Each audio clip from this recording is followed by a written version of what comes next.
mendengarkan tausiah dengan tema ideologi puasa yang akan disampaikan oleh Pak Agung, dan insya Allah akan diberkahi oleh Allah Subhanahu wa Ta'ala. Kepada Bapak, kami persilakan.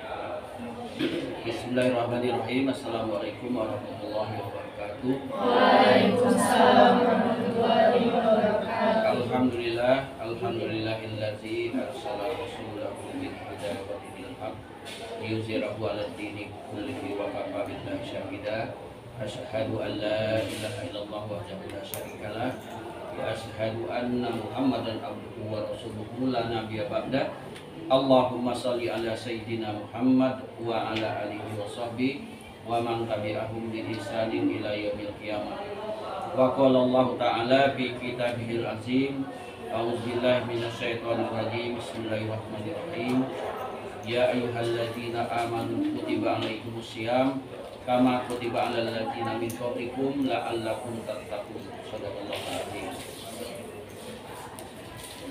Ibu-ibu dan saudara-saudara mahasiswa Fakultas Psikologi Universitas Palembang yang saya hormati, wabil khusus rekan-rekan dari unsur DEMA, SEMA, dan LPS beserta BSU yang kesempatan ini sebagai host dari kegiatan ini.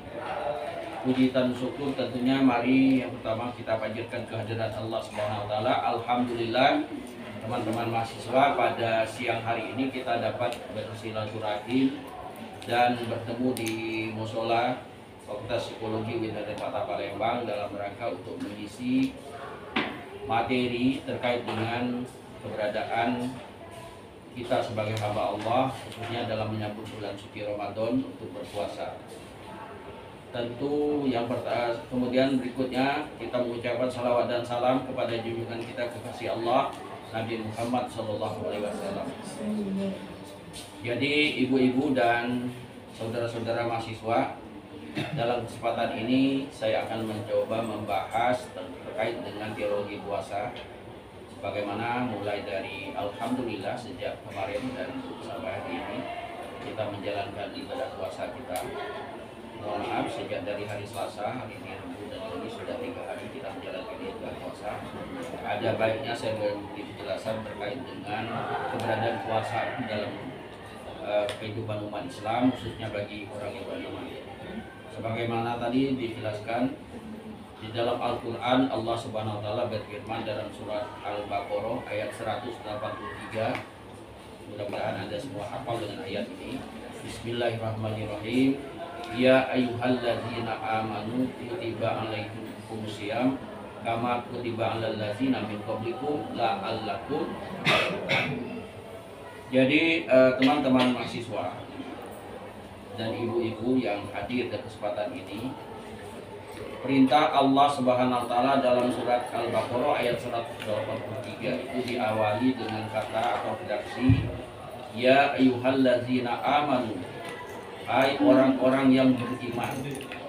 Nah, oleh karena itu yang pertama dari kaitan dengan ayat ini adalah panggilan secara khusus diberikan dan disampaikan oleh Allah Subhanahu wa Ta'ala kepada umat Islam, khususnya orang-orang yang beriman.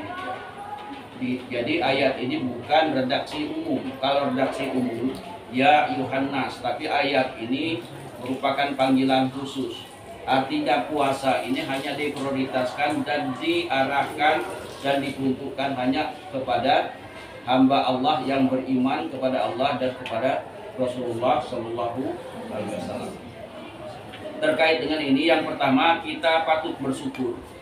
Artinya kita termasuk orang yang diprioritaskan oleh Allah Subhanahu wa Ta'ala dalam panggilan ini.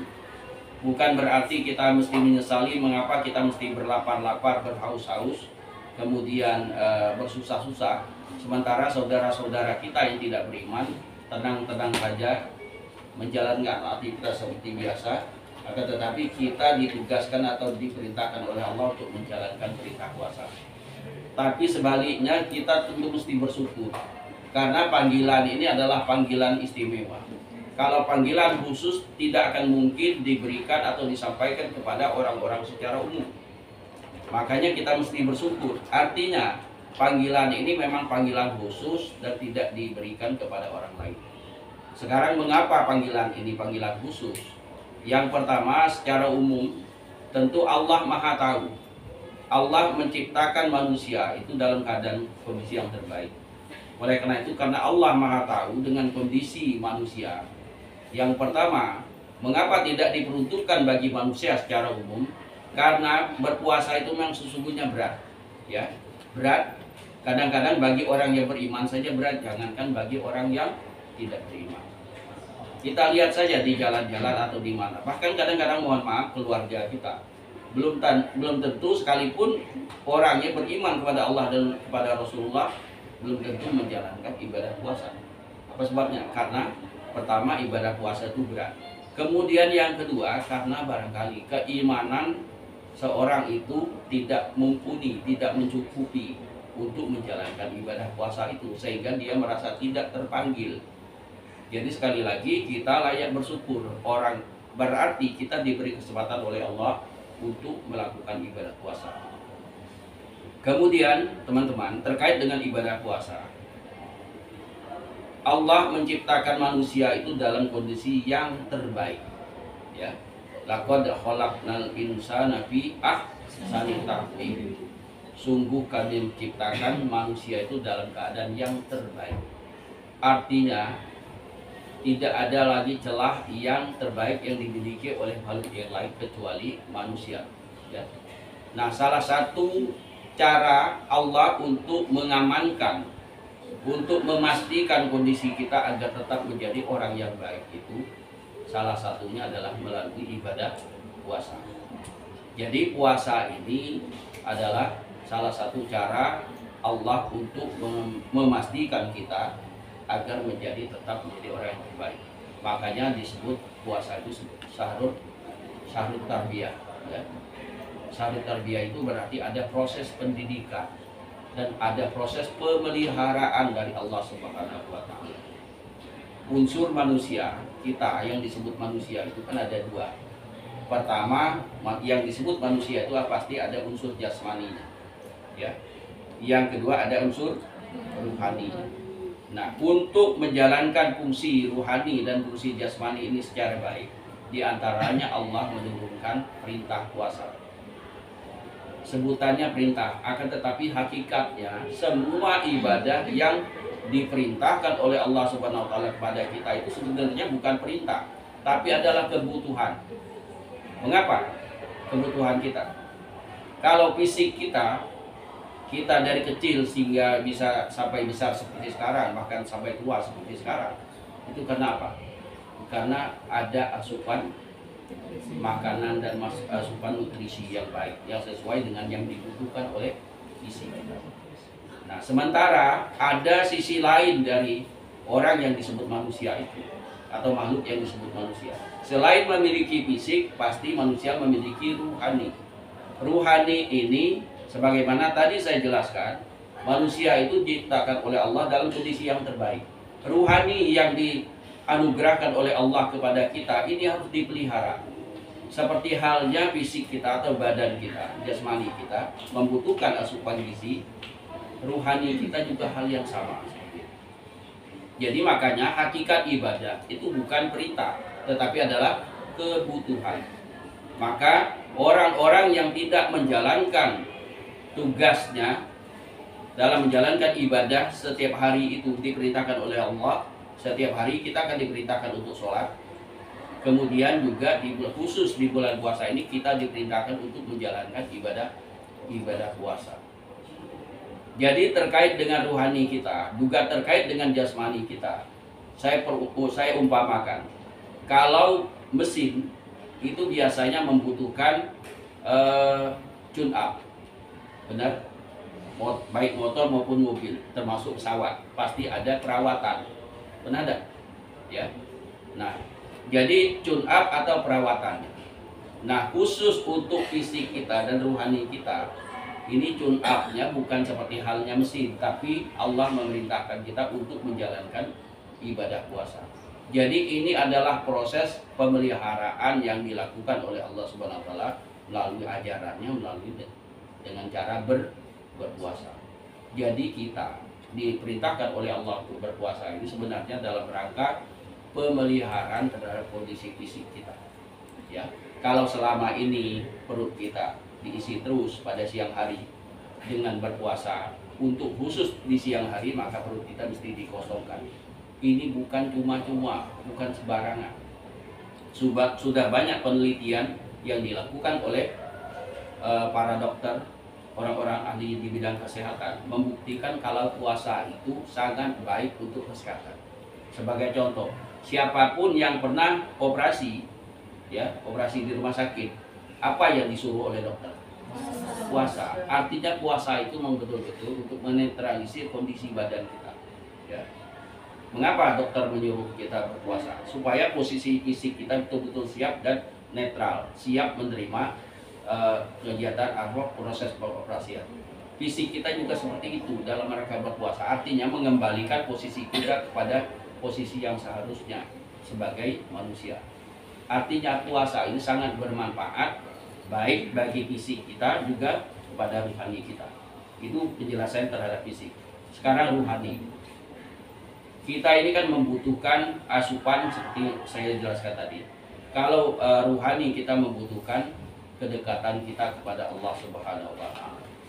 Kemudian rohani kita ini kan rawat, ya. Barangkali selama ini tidak kita urusi banyak perkara segala macam. Diperintahkan oleh Allah sholat, kemudian kita santai-santai saja.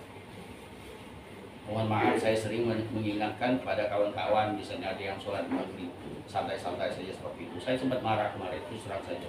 Jadi, ya, saya mengingatkan, pada saat kita tidak sholat itu pada saat yang sama kita itu merequest kepada Allah Subhanahu wa taala, ya Allah tolong catatkan nama saya di pintu neraka-Mu karena aku merupakan salah satu calon penghuni neraka karena saya tidak melaksanakan sholat. Kemudian Rasulullah SAW begitu selesai bersama sahabat, selesai melaksanakan yang namanya perang Badar, lagi istirahat seperti ini, duduk-duduk, sudah menang posisinya. Para sahabat yang saya muliakan, kira-kira barangkali dialognya. Kita baru selesai dari peperangan kecil, akan berhadapan dengan peperangan yang besar. Mengapa yang kecil? Jadi perang yang barusan tadi yang sudah kita habis-habisan bulan puasa kebetulan. Nah, oleh karena itu hawa nafsu yang baik itu mesti dikendalikan. Nah, salah satu cara Allah Subhanahu wa taala membimbing kita agar hawa nafsu kita ini terbimbing, nafs ya, dalam konsep ini jiwa kita ini terbimbing, maka dilatih dengan berpuasa. Jadi puasa itu dalam rangka untuk membimbing kita menahan ruh kita atau menahan nafsu kita itu agar menjadi nafsu yang baik. Imam Al-Ghazali membagi nafsu itu kepada 3 tingkatan. Tingkatan pertama, semua kita pasti memiliki nafsu ini. Inilah yang disebut nafsul amarah. Nafsu amarah. Artinya nafsu ini masih liar. Makanya nafsu liar ini biasanya ada hal keinginan, banyak keinginan yang tidak baik. Misalnya ingin malas sholat ya, atau tidak usah sholat, kemudian ingin melakukan hal-hal yang buruk ya. Jadi posisi ini semua kita ya, ingin misalnya kalau berdua itu misalnya mudah sekali dipengaruhi karena ini nafsu kita adalah nafsu amarah ya. Di dalam surat Yusuf itu dijelaskan innan nafsal amaratu innan nafsa ya'muru, maaf lupa. Jadi intinya itu nafsu amarah kita itu mengajak kepada hal-hal yang buruk. Itu nanti bisa dilihat dalam surat Yusuf ya. Ya. Nafsu amarah itu mengajak kita kepada hal-hal yang buruk cenderung. Dan inilah yang nanti akan dipengaruhi oleh faktor eksternal. Jadi dari dalam diri kita ini ada nafsu yang disebut nafsu amarah tadi. Dari luar ada faktor eksternal disebut syaitan. Nah, dua-duanya kalau berpadu inilah terjadinya perbuatan-perbuatan yang dilarang oleh Allah yang kita lakukan itu. Nah, kemudian nafsul amarah ini nanti apabila ini dibimbing dengan kedekatan kepada Allah, banyak mengikuti pelajaran-pelajaran yang baik, mengikuti nasihat yang baik, maka dia akan terbimbing menjadi nafsul Yang kedua, lawwamah namanya. Nafsu yang sudah sedikit terbimbing tapi masih goyang. Ya. Kadang-kadang sholat itu khusyuk, kadang-kadang malah ada sholat gitu ya. Kadang-kadang kalau berdoa itu enak betul kemudian ya kita lakukan, akan tetapi sisi lain kita malah nggak sholat. Kadang-kadang omongan kita bagus, kadang-kadang meledak-ledak marahnya. Ini karena masih goyang. Jadi antara nafsu baik dengan nafsu buruk ini masih sering tidak stabil. Nah, karena terjadi kan? Karena kita relatif stabil waktunya. Karena di kita ini daratnya daerah tropis, beda dengan kayak Amerika, Eropa. Sekitar hanya berapa jam? 12 jam. Ya. Barangkali ini tambahan atau masih ada? Yuk. Ini Pak, ini ingin bertanya mengenai amalan mungkin untuk mendapatkan malam Lailatul Qadar. Menurut Pak Abu, apakah ada amalan khusus mengenai malam Lailatul Qadar? Malam Lailatul Qadar itu adalah malam-malam ganjil setelah 20 ya, 20 hari berarti malam 21, 23, 25, 27 itu terakhir. Jadi 21, 23, 25, 27 cuma 4 waktunya. Nah, disinilah orang yang jelas waktunya ini harus dipastikan. Lantas Pak Mak Manu kalau Muhammadiyah gitu kan, Muhammadiyah itu startnya kemarin hari Senin, Mak Manu Cito. Nah, ini kan berselisih. Kalau startnya tanggal 1 tentu kaget itu tanggalannya beda gitu. Nah, kan gitu. Makanya disesuaikan. Yang pertama kita harus beriktikaf dulu di masjid. Mengapa mesti di masjid? Kalau masjid itu relatif lebih dikit gangguannya, ya, dan biasanya ramai. Itu yang jadi banyaklah berzikir. Karena Rasulullah SAW itu apabila masuk di bulan Ramadan itu selalu mengajak seluruh anggota keluarganya itu untuk bersiap-siap dan lebih banyak beribadah ketimbang tidur gitu. Apa maknanya? Ya Pak, misalnya tidur kan ibadah juga, betul. Tapi ibadah yang pasif gitu ya. Makanya ibadah kita itu kalau kita tidur niatkan, ya Allah, aku tidur karenamu ya Allah. Artinya tidur kita itu ibadah. Maka supaya tidur kita ibadah, kita dianjurkan apa? Yang pertama baca Fatihah, kemudian baca qul-nya berapa kali? 3 kali. Kemudian baca apa lagi? Belum, Al-Falaq dulu, baca An-Nas, kemudian baca ayat kursi. Ya. Kemudian berdoa, itu seperti itu. Apa maksudnya itu? Siapa tahu kita pas bangun tidur tidak terbangun lagi lurus. Nah, jadi dinilai sebagai ahli ibadah dan betul-betul dinilai sebagai hamba Allah yang abid ahli. Ada format khusus sebetulnya. Kemudian lakukan sholat malam, gitu ya, banyak berzikir seperti itu. Barangkali itu yang dapat saya sampaikan. Ada yang lain? Ya. Kan kalau untuk wanita itu kan dianjurkan sholat di rumah. Nah, kalau untuk tarawih bulan puasa itu untuk wanita tuh lebih baik di masjid atau lebih baik di rumah? Rasulullah SAW menganjurkan kita untuk perempuan itu tempatnya sebenarnya lebih baik di rumah. Tapi kalaupun misalnya ingin di masjid karena ingin ketemu kawannya tidak apa-apa. Yang jelas tujuan datang ke masjid itu bukan pamer, ya, bukan pamer aku beli warna baru sejadah bagus.